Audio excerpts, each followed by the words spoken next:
Okay, good evening, everyone. We're going to go ahead and get started with the Finance Committee meeting of the San Benito CID Board of Trustees. Today's Tuesday, December 11th, 2018, at exactly 8:28. Number one, call to order. Number two, review and discussion to add or delete the account representatives to Access First Public. Dr. Carmen? Mrs. Rendon? Rendon?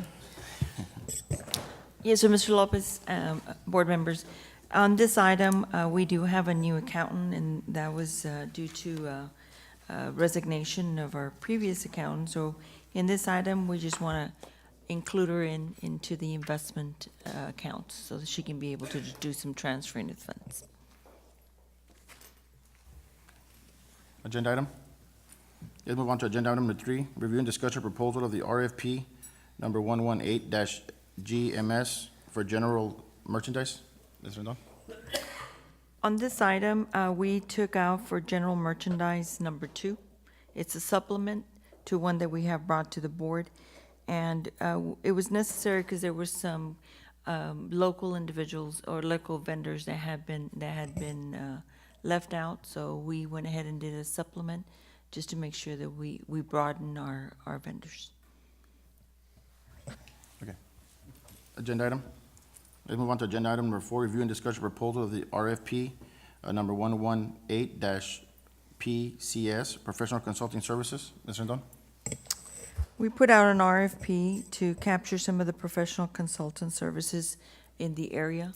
And this is, and you have it in your board book, it's on a need basis. And these are individuals that have their own, they do general consulting, different areas, from child nutrition to grant writing to other professional development, staffing. So we just put it out there. It's on a need per basis. So anyone that turned in their paperwork, we took in consideration. This helps us with the EDGAR compliance when we use federal funds, that we are competitively putting that out there. Okay, thank you. Agenda item? Let's move on to agenda item number 5, review and discussion proposal of the RFP number 1218-PCWI property and content coverage windstorm insurance.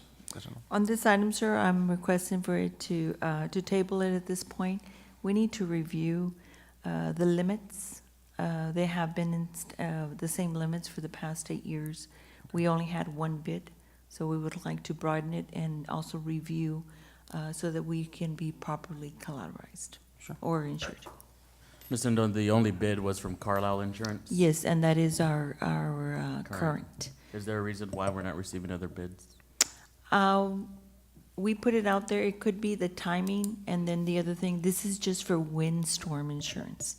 So there's not a lot of companies Got it. that, because we're in the coastal area, there's not a lot of companies that will write hurricane insurance.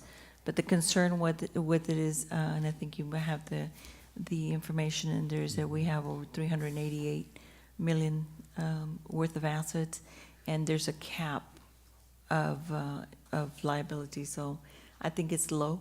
So we're going to be looking at maybe what the surrounding is. It's just kind of low. So if we get a hurricane, we have we proposed out of 10 million. So it's kind of like 2% of our total liability. So Thank that's you. what we're going to be looking at. Thank you. Okay, ma'am, thank you. So the table number, item number 5, let's move on to item number 6, committee concerns, anyone?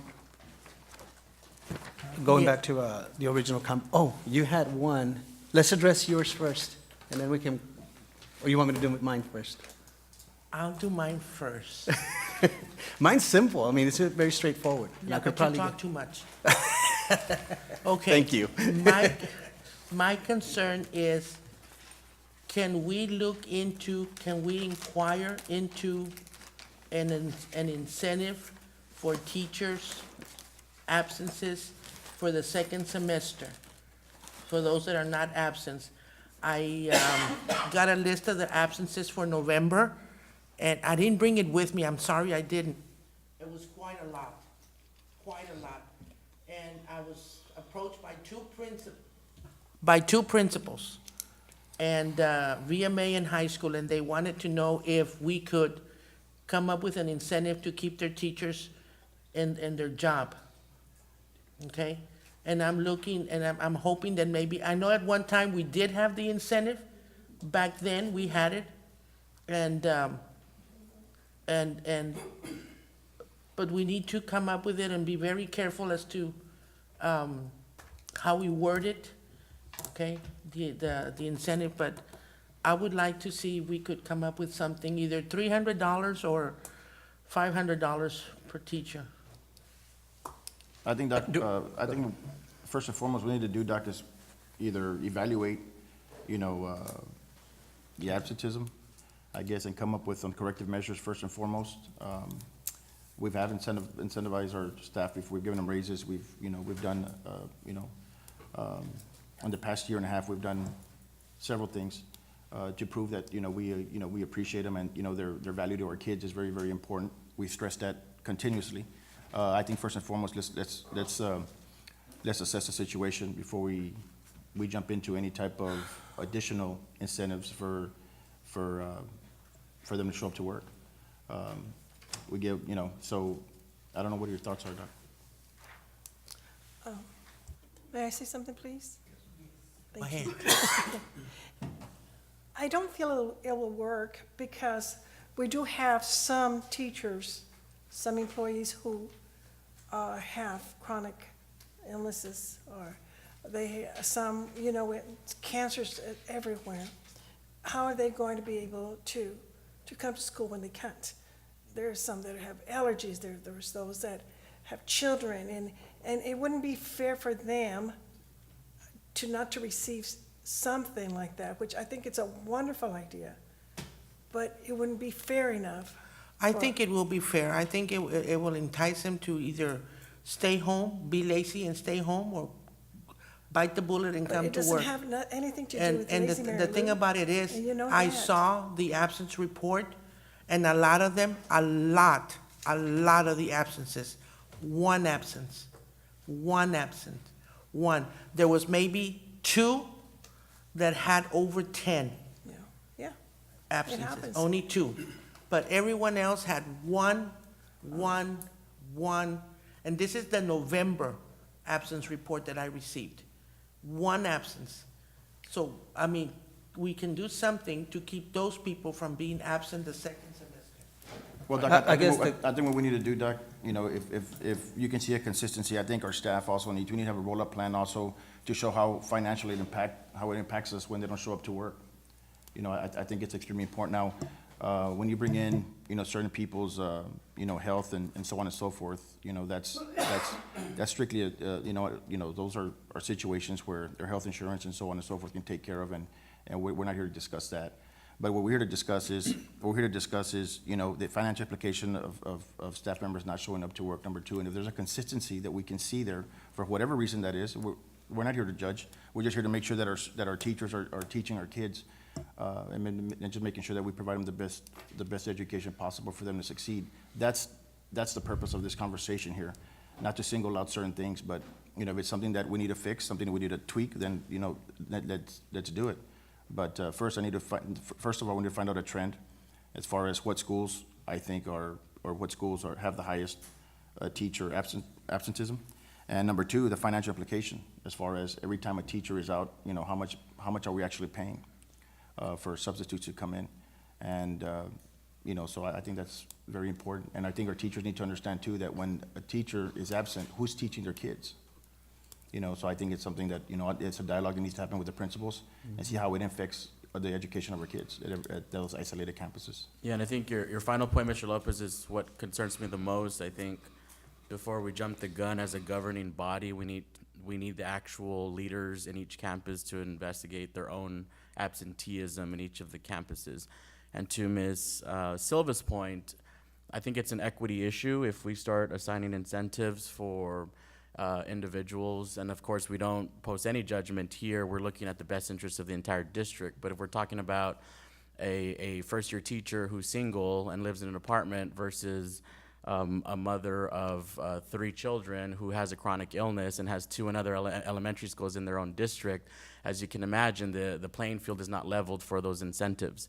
You will have that first-year teacher earning that incentive very simply, just in the grand scheme of things in terms of health statistics for young and what so versus that individual. So I'm all for incentives for teachers. I'm all for rewarding them for their hard work, but we need to also think about the equity issues it poses and the unintended consequences and the perceptions that we're posing onto our employees.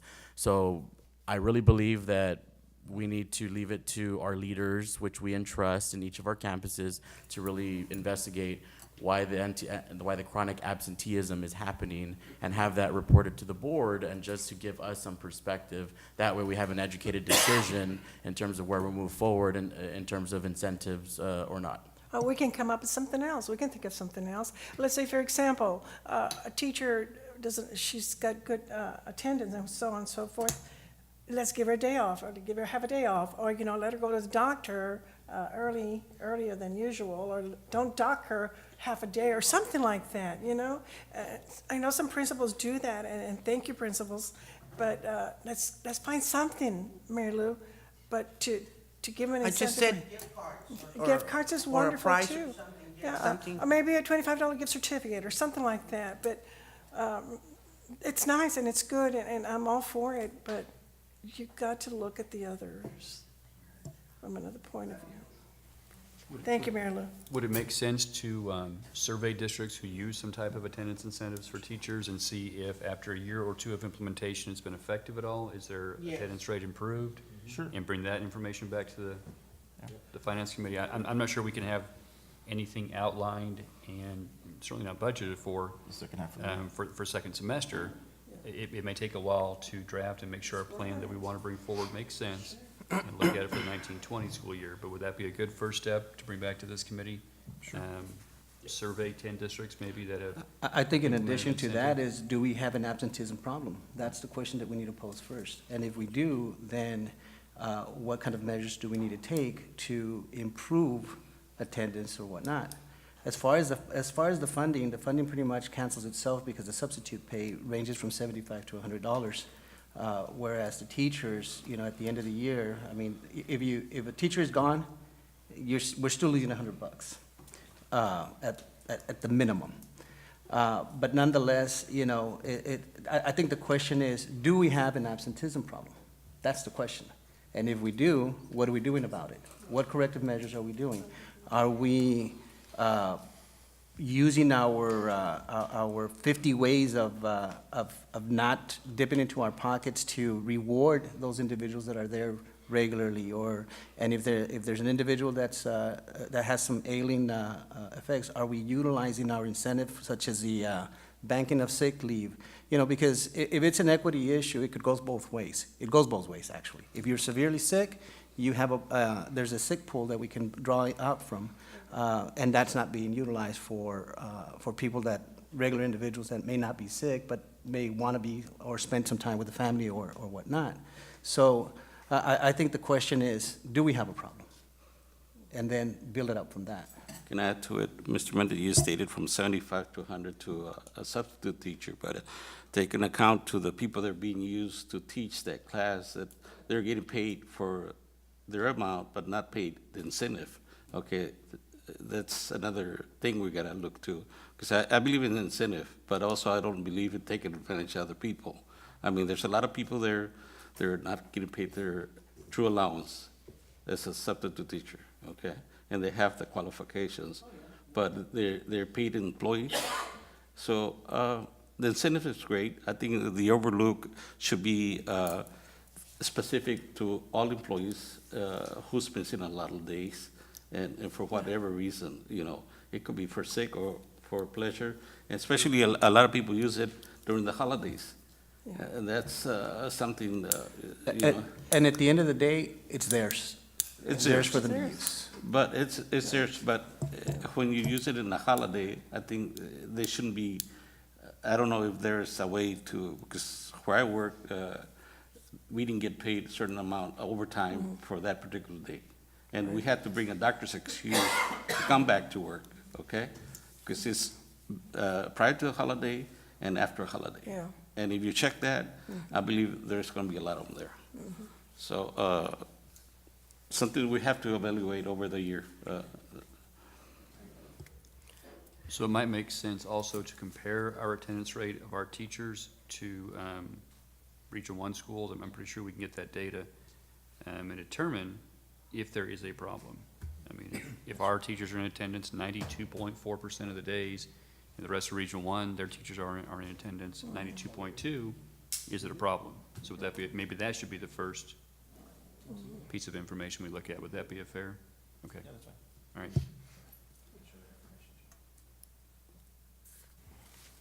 Agenda item numbers. Agenda-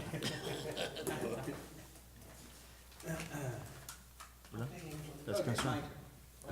And again, this is not to create any havoc or anything, but here's what I'm gathering, and it's interesting, because in past years, you know, well, even today, nowadays, you know, the newspaper is pretty much laid out there to provide information to the community as a whole. One of the things that really bothers me is that I get calls. I get calls from Channel 4, Channel 5, all the media and whatnot. And there's a common denominator that continues to come out, that they inquire to our school district for information, but we don't provide them information.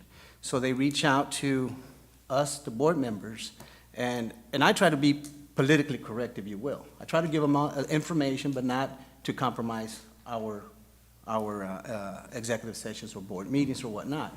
But nonetheless, I think as an entity and a public entity, we also need to provide some form of information, or at least some convey the message of what we are doing for the sake of transparency. We preach transparency, we talk transparency, but yet when they ask us tough questions, we shut down. You know, that's the conversation that's actually happening out there. So shutting down in what manner, Mr. Mendez? There's Uh, public information. shutting down- There's public information request, so don't speak for everybody. No, I'm not When you speaking say for, shut I'm down. speaking for Okay, myself. Thank you, Uh, appreciate it. I'm speaking for myself. But nonetheless, and it goes back to this, and it goes back to the interpretation of information. The information that's either laid out on a newspaper, or it's out there in the media flow, or on Facebook, wherever the heck it is, you know, it's important to know that, look, at the end of the day, we're all gonna get criticized, whether we like it or not. We're in this position, we're in a position where in reality, our constituents are gonna be asking us tough questions. And sometimes when those questions are being posed, I think we, as board members, and I hear it over and over again, these seats don't belong to us, it belongs to the community. The community has that right to ask those questions and for us to answer those, some of those questions. From my standpoint, I would rather have the administration or the school officials provide that information. That way, there's a lot less questions for us. Now, anything that's legal and appropriate, of course. And that would probably alleviate or deter any non-factual information that's probably conveyed out there or not conveyed. You know, and again, it's not just San Benito News, it's not the Valley Morning Star, it could be any other, any media out there.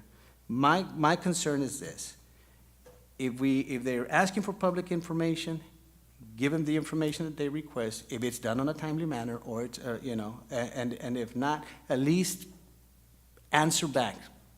Give them a reason why not, or what. But my understanding is that there's a delay on that as well. So that's all I had to say. Okay, so on the public information requests, we have 10 business days to respond. I don't believe we've missed any deadlines unless we ask, which we can legally, for an extension. I mean, our public information officer's right there. We can ask for an extension. We can ask for narrowing of scope, because sometimes they ask for information that would take weeks to put together, and it's excessive. And so we ask for clarification. We ask for narrowing of scope. Every single request that comes in, we run by the district's attorney. I don't think we've violated any laws, broken any laws. If we are, it's with the blessing of our attorney, so goodness, I hope not. Now, there have been questions that have been submitted by media personnel, and they all have to come through our director of PR. In fact, we have media sources that were required to put in writing to us, because there were huge misquotes, huge misunderstandings, almost being out there. So we require it in writing, so we have a record of what we're responding with. That being said, sometimes the answer is, it's pending litigation, we cannot comment on it. And so they try to pose the question another way, or they try to contact one or all of the 7 up here. And hopefully the response is it needs to go through our communication department, so we're not inadvertently giving information that, that may be either crossing the line in regard to FERPA or any personnel laws. Media doesn't always like that.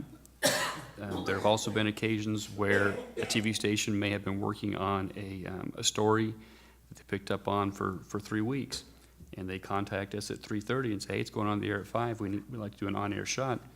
And if they wanted it of me, and I'm not in the building or in the district, if we're visiting another district or something, they don't get it. And we try to script a written response as quick as we can, but we don't sit here waiting for the news station to call. But sometimes they do it. It may be intentional. I don't know.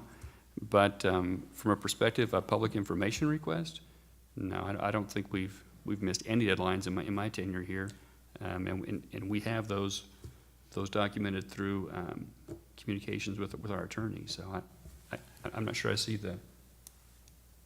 Yeah, well, concern I there. think there's, you know, as far as, you know, an elected official, what they can say, what they can't say, first and foremost, to address Mr. Mendez's point, as far as, you know, executive session conversations. We have legal right there. Mr. Flores, can you please elaborate on if anything gets out of executive session towards the media, it's considered what? Those are all confidential communications and cannot be discussed anywhere outside executive session. Thank you. And anything dealing with employee information or employee litigation is considered what? That cannot be disseminated either. Thank you, sir. Appreciate it. Thank you. And I want to add on to what's being discussed, and this of course is an elephant in the room. First and foremost, I think we should dispel with the notion that we are not transparent, Mr. Mendez, as you've described, and that we are somehow anti-media or anti-newspaper. I think it's irresponsible for somebody up here to say that, because we've been nothing but that. I think the confusion here is where, as Dr. Carmen has expressed and Mr. Flores Legal has informed us, is there are certain things we as board members cannot disseminate of information. And so it goes both ways. If we as an entity, a public entity, have an obligation to withhold information because of personnel or legal reasons, then we will do so. But please do not confuse that with being non-transparent and being anti-media. Those are two very separate things. And in my line of work and working in politics, national, local, state, people have understood that, but for some reason we are encountering a force against this district where they're confusing those lines. And so it really amuses me that it's gonna take somebody up here to really bring that to light where it is really not the case. And I'm really frustrated by this because as board president and as superintendent, we are the voices and the faces of this district. And we rely on Ms. Gonzalez, previously Ms. Longoria, and we rely on our public relations teams to set the record straight. But if we have one of our own up here perpetuating these insinuations, it gets us nowhere. And that's where my frustration lies. Because what does that do for us? Yes, in a week or two, we may bridge that divide, but by bringing up this conversation and perpetuating these misnomers, it does not do a service to either entity, both media and the school district. So I think this is a conversation that should have happened behind closed doors, maybe with the entity we're questioning, but by the fact that we're bringing it up in public and having this conversation throws egg on both of our faces. And so I will leave you with this. This board has been nothing but transparent, even though other entities have said we have not been. And I will rely on the statistics that Dr. Carmen and Ms. Gonzalez will provide anybody in terms of public information requests. But again, we cannot blur the lines of legal and personnel and pending litigation versus what they want at that time after hours. And so we will continue to be transparent, and we will continue to answer any public open records we have, but we also have a responsibility to our own employees if there is pending litigation.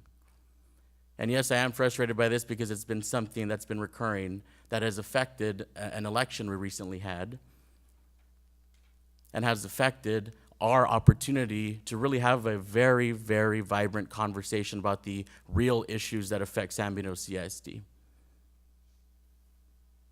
So I hope in the future that will not continue and that we will be able to bridge that divide. But I think by having this conversation up here really does a disservice to both entities. I tend to disagree, and I'll tell you why. Not surprised. You know, it's like everything. This world, and we have those conversations. Yes, the media is out there.